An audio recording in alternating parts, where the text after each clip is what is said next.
Hi everyone, it's Margaret here to share the latest journal I've just completed from my new and improved craft room. As you know, I've been really busy reorganizing it in the last little while, and sorry if I'm losing my voice, I don't know why. But anyway, I promised myself that going forward, if I'm going to buy things at thrift shops like curtains and doilies and appliques, I will only buy it if I have time to deal with it right away, because it got to the point where I was just buried with all kinds of things that it was just piling up and was getting ridiculous. I had no room anymore. So anyway, I'm reorganized, and as you can see, I've been busy for the last few days. As you know, I love making these journals, and this is my latest, and it's called Jewels. I love jewelry, I love diamonds, I love stones and gold and all that kind of stuff. So it inspired me to make one that I was able to load up with a little bit of bling and pearls and all that fancy stuff that I like. So anyway, this is the front page, and as you can see, it's got a pretty little lady here, and she's holding a necklace that she's pulled out of her jewelry box. And using some gold metallic thread, I've embroidered the necklace and put little tiny crystal stones in it to give it a little bit of bling. And I gave her a little tiny headband in rhinestones. The cover itself is actually all done with curtain appliques, and then this ruffle that I took off a garment. I did like a semicircle ruffle here, as you can see. And then using the different variations of the curtain appliques, I've cut them out, and some are stained with coffee, some are avocado skin dyed. And I've used certain pieces and even manipulated some of the appliques to give it a more dimensional look to it, and I like that. I made these flowers out of silk and silk organza that I had gotten from a garment. I took it apart and reused it for flowers. I've added some, I've strung some pearls on each of the appliques here just to give it a little bit of interest. And the picture itself, I forgot to mention, usually the cover page, I like to add a little bit of stuffing to it, so it's raised, and you can tell that it's the cover page. Now, as you can see, there's a lot of detail in the bottom as well. What I did is I layered the appliques to form a row of trim, and then I've taken the silk organza, made tiny flowers, and on top of that just layered some smaller daisies and flowers with a little pearl and a little pearl trim dangle here. The base of the journal itself is a lace, a corded lace, but it's got some gold threads. So it's actually embroidered in gold thread, and I just loved it. So I thought if I'm going to do a blingy journal, why not use something like that? So that's the back of it, and as you can see, I've dangled some pearls here and reapplied some of the appliques from the fabric. So getting back to the front, that's the telephone, never fails. Okay, I don't know how much you can see here. Let me try. I think I have to pull it in front there, maybe. Okay. The first page. Again, it's a picture of a pretty lady, and she's holding her jewelry box, and she's pulling out a beautiful pearl necklace, and she's got a few more pearl pieces here, and I made a little string of pearls for her hair. Again, using the gold thread, I've made earrings for her, and she's just sitting pretty there. Now, what I've done here is the the bottom is layered lace. Actually, it came in two pieces, actually attached. So I just created the skirt with that.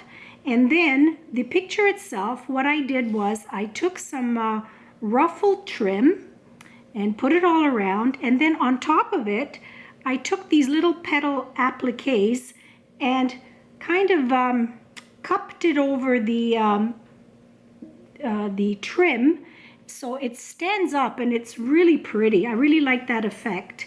Again, taking the curtain appliques that I've snipped out, I've kind of pleated them and then glued them down, and again it looks like it's a three-dimensional border for the journal. I'm sorry, for the page. These little rosettes here, again, were taken off a lady's top, and I've just layered 2 or 3 pieces on top of each other, and then put the little pearl bling on 3 separate little flowers here. Added a little bit of pearl. I love the pearl on this page. The back here is like a little organza trim, and it too has some pearl trim all around it as well. So that's that page. The next page, again, is a pretty little lady, and she is wearing a gorgeous pearl necklace with some little diamonds, and she's got a little diamond ring because she's crazy like me and loves her jewels. And what I did on this page, the base was actually a lady's blouse, and it was all had these tiny pleats, ruching effect, and I really loved it, so I used that as the base. And then I added a ruffled trim, which I sewed on another piece of lace trim on top of that. And then underneath there's some dangle trim, so it's pretty layered, as you can see. And this particular picture here is bordered with these appliques flowers that I took off of a tablecloth. And it was actually a really beautiful tablecloth. I did buy it at a thrift shop. It was a little bit damaged, and they wanted $14.99 for it. So I said, wait a minute, this is pretty bad. It's damaged in certain places. So she went back and reduced the price to $5.99. So of course I grabbed it. I have tons of it, and I have to take it apart and pick and choose which one is in better shape to reuse. Then taking some other independent appliques, from the trim that I used down here, I did the corners. As you can see, this is another scallop trim on the top. And these little blingy pieces were sent to me by Michelle Pipeling. Thanks, Michelle. Here you are. I've used the pieces you sent me and put them to good use. And that accents the top of the lady's picture, and I really love how that turned out. So, and the side here again, the curtain appliques that were cut, and I formed a border trim for this side here. The next page, this still has some glue strings on it.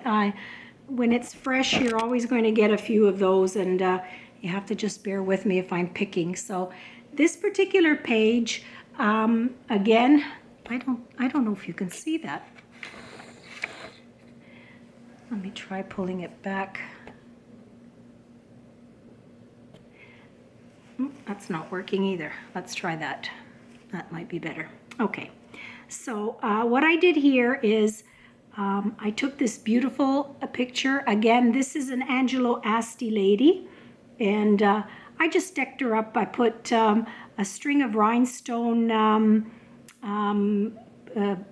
necklace on her, and then I took a little broken earring and I put it on her shoulder piece, and I made the little flowers out of silk.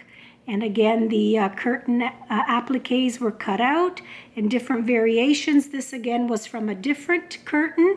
I snipped them out and put a little bit more detail on it by adding the little flower and the bling. There's another trim underneath that, a little scalloped and net-like trim. And again, some dangles underneath that. And what I did here is I took a pretty little doily and I created a bow and I just blinged it up. And it's just so beautiful. I mean, I don't know if you can see it on the video, but in front of me here, it's just sparkling like crazy. And I love that. I really love that. I did the center with some flesh-colored silk flowers again. And I used the beaded appliques from a wedding dress for the center. I strung it on a little lace trim, and I actually just left the last one dangling, which I think is pretty. The next page is the flower page, as I call it. I took a box pleated rosette that I had in my stash, used it for the center, and set it on top of layers of different pieces of lace. This was a dangle from a curtain that I had, and put that in the center underneath. And again, using the same little blingy appliques that Michelle sent me on the side here, just to jazz it up a little bit. And in the center of the flower rosette, I put my silk little flower that I made, and a vintage, from a vintage brooch, I set that in the center. Again, the curtain appliques were cut for the trim at the bottom, and I put the little bling on top of the little daisy flowers on each one. So it took a little bit of time, but I'm crazy that way. I love to spend time on this. For me, when I'm crafting, it just takes me away, and you just forget about everything. You're just in your own little world, and I'm happy. So anyway, that's what I did on that page. The next page, again, she's really a real beauty. This again is another Angelo Asti, and she is gorgeous. What I did here is I again just kept it pretty plain, simple as far as the trim goes. I used this lace with the little seam binding in the center. And then with the little organza box pleated trim, I just did a row, and then underneath I repeated a couple of rows just to give it a little bit more dimension. I put a pretty little jewelry piece on her, the necklace and her little earring. I added these silk flowers and a rosette that I made, a little bow with the organza flowers, and of course my favorite buttons. And I dangled this little trim with the organza flowers here. And on the reverse, so you wouldn't see the glue, I put a little flower and a little bling underneath, behind it. So that just dangles here. Now, this particular piece, it was from a bow from a communion dress. So I took it off, and it was in my stash, and I placed it underneath the picture, and then I added a curtain applique on top and the little box pleat trim, and I created the little rhinestone buckle here, and on the bottom it's got the little sequins, little flower sequins that actually came on the bow. So I just put that to good use. I don't waste anything. If I buy a garment and spend money on it, I'm going to try and use every bit of it. And it's not so much the trim itself, but sometimes what you do with it, how you place it, how you manipulate it to give a different look to it, so that you don't get tired of the same old thing all the time. The final page is the pocket page, and what I've done here is, again, this base fabric was from a lady's top, and it's really pretty. It's got like a little seam binding stripe going through, but every once in a while you'll see a little shiny sequin that's been embroidered right onto the fabric. This piece here was actually, believe it or not, from a little girl's dress, from the bodice. And I reserved it, and I cut it up and modified it, and I reused it to create this pocket. I have a dangle trim on the bottom here, but each little dangle has a rhinestone on it, so it's very blingy, and I created the pocket. Actually has a double pocket one where I've put the little pearl necklace. It's dangling from here. I just clipped it on with a little pin.